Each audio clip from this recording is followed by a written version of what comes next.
Entrepreneurs, how are you guys doing today? I am doing all right. Hopefully you guys are also doing okay and your weekend was great.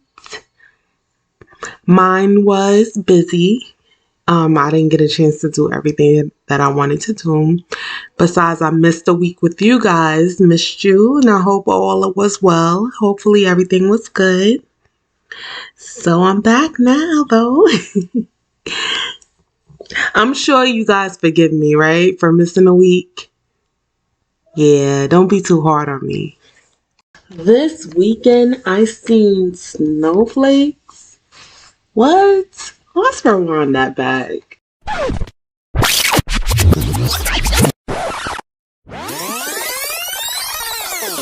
This weekend, I seen snowflakes. What? What's going on? What happened to my spring? Everything was looking on the up and up, and now I'm seeing snowflakes. Now I'm pulling out my coat again. I was just putting up my spring curtains. But it's freezing. I made a mistake.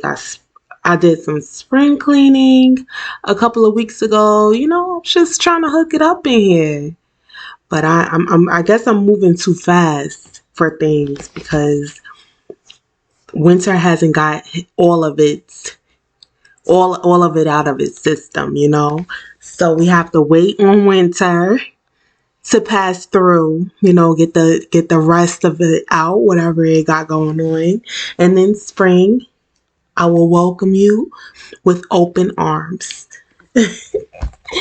Okay, so today we're going to talk about ways to get new customers. So stay tuned for that. Before we go into today's topic, I would like to talk to you guys about a live that I was in yesterday, and that is the reason why I didn't have a chance to record this podcast today. So yesterday I was on Instagram with a old friend, and we talked and we spoke about a specific topic that was dear to us. And let me see if I can get the correct name of it because I don't want to misconstrue it. All right, so the topic is called forgiveness and holding grudges, and I would like for you guys to check it out if you can.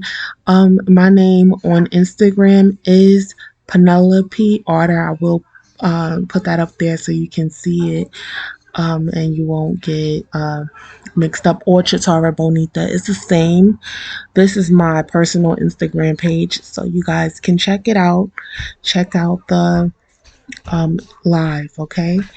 So now let's get into today's topic. And this particular topic of getting new customers is simply, I think I want to start off by saying it's simply relationship, because you know, when you're building your clientele, you definitely want to have that relationship. I've noticed that, you know, what kept me coming back to different places was the relationship that I've had with the owner or people who work there.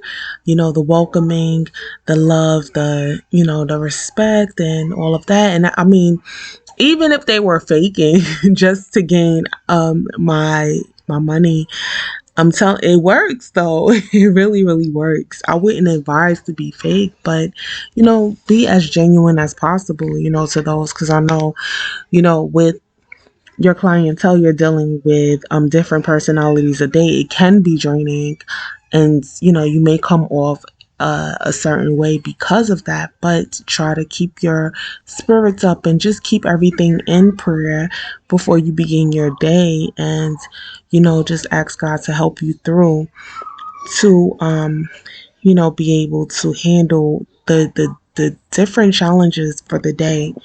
So but looking up some information, there is a couple of ideas that I would like to bring out, and it's about 10. So let me go ahead and start. And the first one is ask for referrals.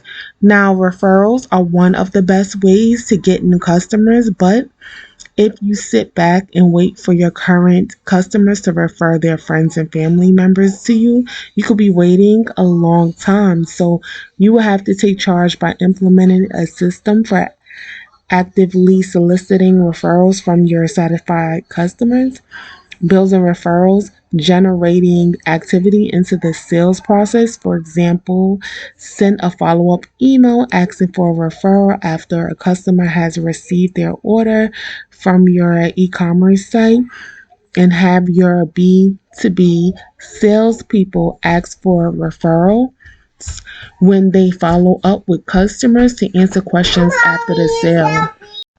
Number two is networking. Networking is very important because you would like to, like I said, gain relationship with different people in the industry. And I feel like I spoke about this before in one of the other podcasts, but we're going to talk about it again because this topic is extremely important, especially being a small business owner. Um, and you want to be able to continually generate new customers and everything of that sort. So networking is so important, and to generate good old-fashioned word of mouth by participating in networking organizations and events relevant to your industry and your customers. And be sure to approach networking with the attitude, how can I help others, rather than what's in it for me. By thinking about how um by thinking about how you be of service, you'll build relationship that leads to new customers. That is extremely important because it's not more of, what is it that what you can get out of the deal, but how you can help others. It's kind of like the same if you think about it. By helping others, you're getting something out of the deal, which is an income stream. But the way that you approach the circumstance is totally important. So you must come off as with an attitude of service, like I'm here to serve you, instead of if there's nothing for me, I'm not, coming or interacting unless that person comes to me to buy from me. It's a difference. It's a difference. You're gonna get the better results with the positivity way of interacting with people. So it's very important to engage with people in a better mind with a better mind state. That's something that you want to be better at. Have a better mind, and it all begins with prayer. Like your mind state must be clear and positive, and encouraging and loving, and all of that. Um, Number four is reconnect old customers. So everything old can be new again, including old customers who haven't done business with you in a while. Go through your customers' contacts on a regular basis, and after 6 months or a year without an interaction or purchase, reach out to dormant customers with a special offer via email, direct mail, or phone. They'll be glad you remembered them and want to win them back. So, I wanted to mention that goes back to relationship. Um, if you're always in a relationship with them, you won't have to go back to them like constantly.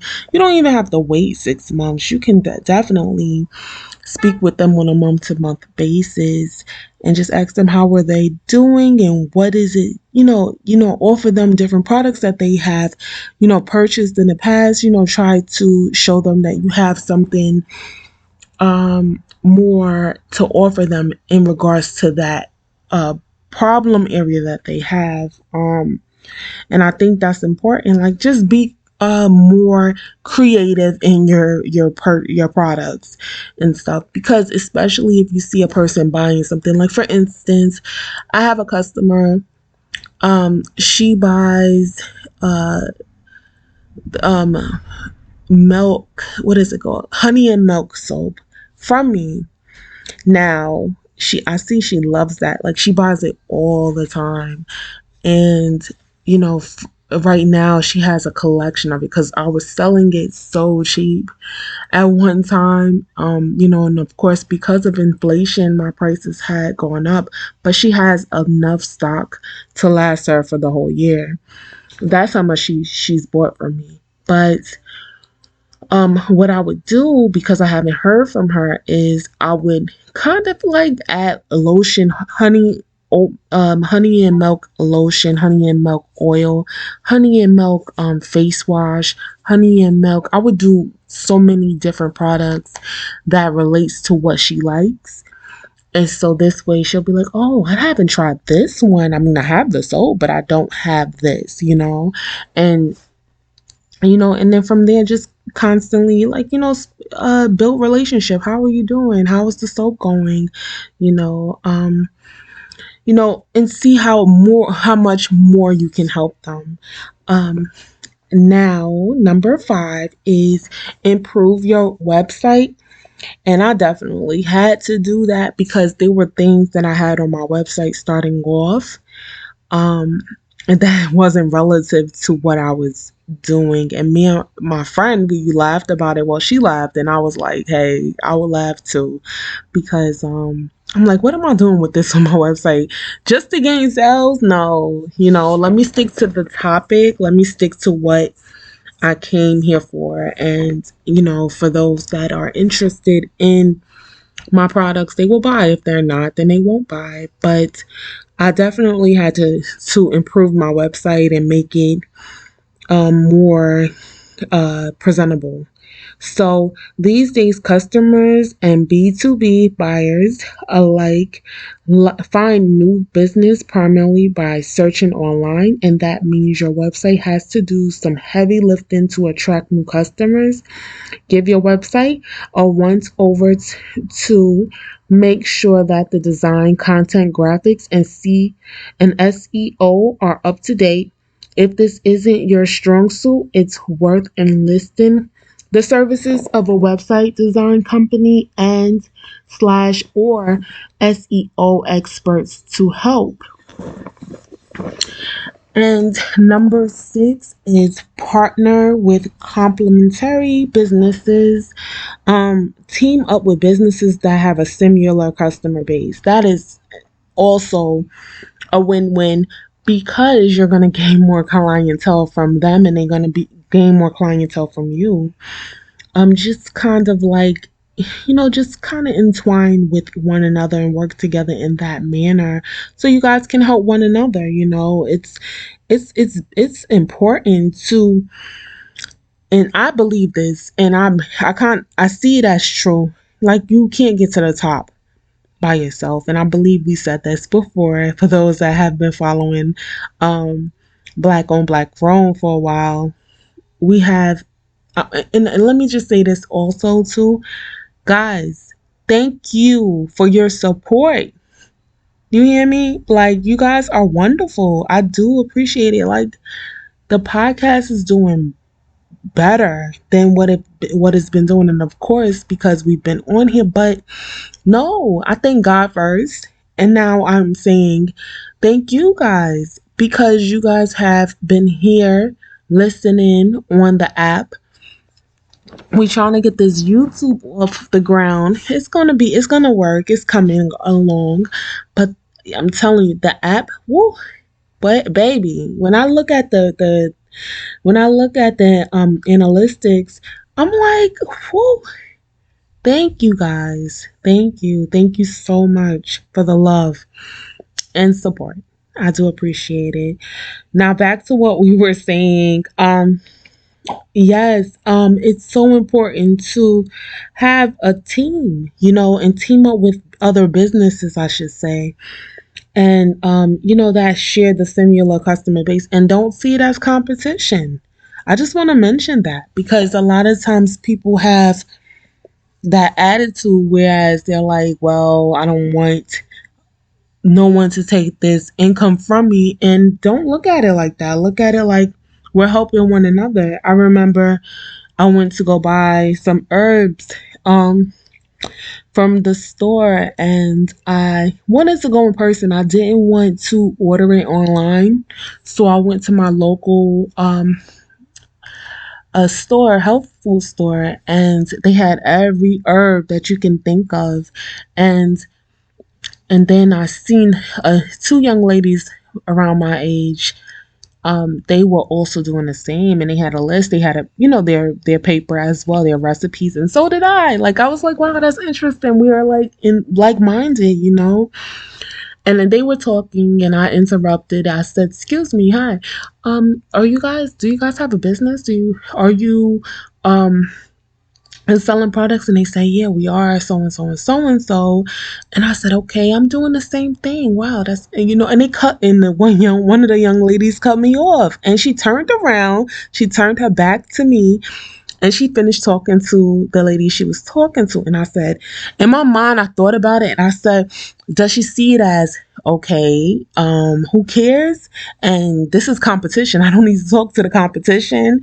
But it wasn't so, to me, in my opinion, like we're both kind of doing the same, but we have different clientele. And not only that, like, we could have helped each other. We could have, worked together and kind of like team up our business because we had similar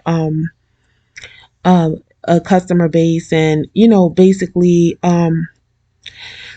just different, but we have different strategies. But what I wanted to also say is that this is where uh a lot of opinions will differ, because but you also have to get to know that person as well, because you don't want no one to, when you're working with someone in business, you really don't want anyone like kind of um you know uh being malicious to you.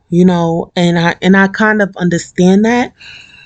So it could have been an entwine of things. It could have been an entwine of things. But as time go on, when you get to know people in the industry that you are in, and if you're comfortable enough, you can team up with y'all businesses and work together in some way. I'm not saying every single day, but probably have a pop-up shop or something of that sort, and come together and just share your products with all of your customers and stuff. It could be an amazing thing. It can. I'm not saying you can do that with everybody, and I'm not putting it out there as in, shame on you if you feel like you can't do it. But if you're able, if it's possible, pray on it beforehand and all of that, and see where God leads you. You understand? So I kind of talked about it, but let me just read this really fast. Um so when you're teaming up with another business, it's not directly competitive and strategic how you can target each other's customers to drive new business to each other. Like I mentioned, for example, a maternity clothing website and a baby products website could pair up to offer discounts and deals to each other's customers. And that's dynamic, if that's possible to do for yourself and others, and it's great to help each other. Number 7 is promote your expertise. Generate interest and new customers by publicizing your expertise in your industry. Participating in industry panel discussions or online webinars. That sounds so good. That sounds really, really good. I might do that. A lot of things I don't find interest in doing that I speak about with you guys that it's possible that you may like. But this right here is interesting. Let me continue reading, okay? Participating in interest in the industry panel discussions or online webinars. speaking at industry events or to groups your target customers belong to, or holding educational sessions or workshops will impress potential new customers with your subject expertise. I am going to highlight that for myself. That is something we did not talk about in the past podcast. So I'm very thankful that is coming up today. I don't remember talking about that with you guys. So even though I feel like this topic is kind of similar to what we have spoken about, and with this particularly, I don't feel like we have spoke about. So I'm happy we did come across this topic again. So thank God for that.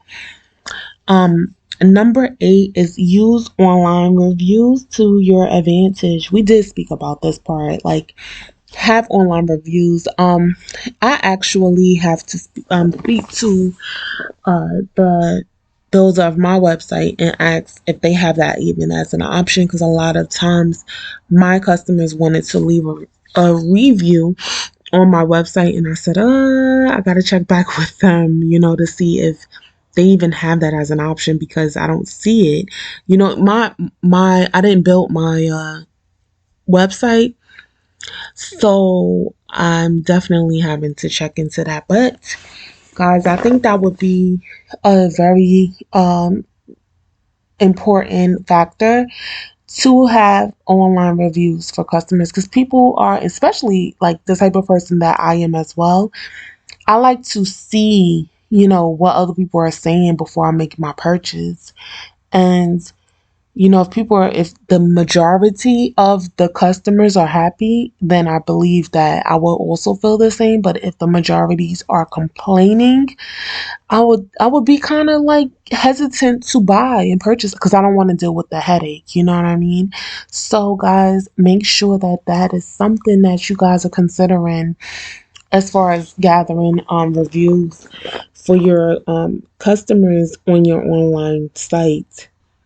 Okay, and you cultivate your reviews and make the most of them, and link to reviews on your website and post signage in your location, urging customers to check it out on Yelp or wherever the reviews are. And social proof is powerful, and new customers are more likely to give your business a try if they see others praising it.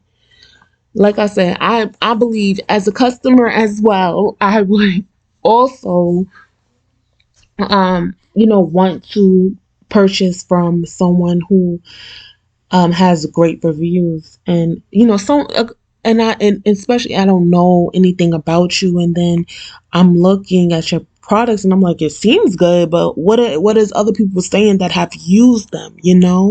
So that is something that you guys can look into as well. Number 9 is participate in community events, and that's similar to what we were saying in the earlier writings. Basically, I think this one is very powerful too, because people are able to see you in the physical form, and they are able to see who they're dealing with, and who you are as a personal person, and your character. That can build trust. That can build relationship as well, instead of just having someone online and you're going off of the reviews of others, which is still powerful, but it's always good to also see that owner smile or their interaction and things of that sort. So um Now, most people like to support independent businesses in their communities, and raise your profile in your community by taking part in charity events and organizations. Sponsor a local fun run, organize a holiday, toy for kids donation, or supply a little league team in your community with equipment. It gets your name out there, which helps bring in new customers. That is dynamic. That is powerful. So that is something else to look into, guys. For me, I never considered that particularly, but now I'm going to look into that, because I know that me being out there as well, I can build more clientele, and people will be more interested, especially seeing a kind heart, wanting to help them. They will want to see what you have to offer more easily, and just, kind of like, you would be more like in a tighter relationship, because it's like like I said it before, you guys will be in the physical form. It's not just like an internet relationship. It's you're there, face to face, and you can answer questions, and just show who you are in person, your character. Now, the last but not least is bring a friend. Offer 2 for 1. Buy one, get one free, or bring a friend deals to get your regulars. To introduce new customers to your business. For instance, a restaurant could offer a buy one entry, get a second for free special to attract more customers. So you can even get specific. Invite a friend to try our new happy hour specials to let customers know you're looking to introduce your business to a wider customer base. That is it for today, guys. I'm so excited to be here with you guys as always, and I am a little tired today, and I hope you guys can still hear the, excitement in my voice, but I am extremely tired. So these 2 weeks have been so busy for me. It's been a change in chance of my life. Not in a bad way, actually. It's been really, really good, but I have to adjust, and that's what we're working on doing. So I have to reschedule my schedule. But I'm so thankful to be here again with you guys, and we're not stopping till the casket drops for me. So I'm so thankful to not give up on this podcast. I'm so thankful that even when I thought that it wasn't going to work, it's working, and I am feeling blessed, through it all. And as my daughter screams in the background, I don't know if you guys can hear her. I am busy, but I want to continually take the time out for you guys, and it's very helpful for me too, because I'm learning new information about business. So, guys, please have a great weekend. God willing, we'll see each other next week, and be blessed. Take care. Bye bye.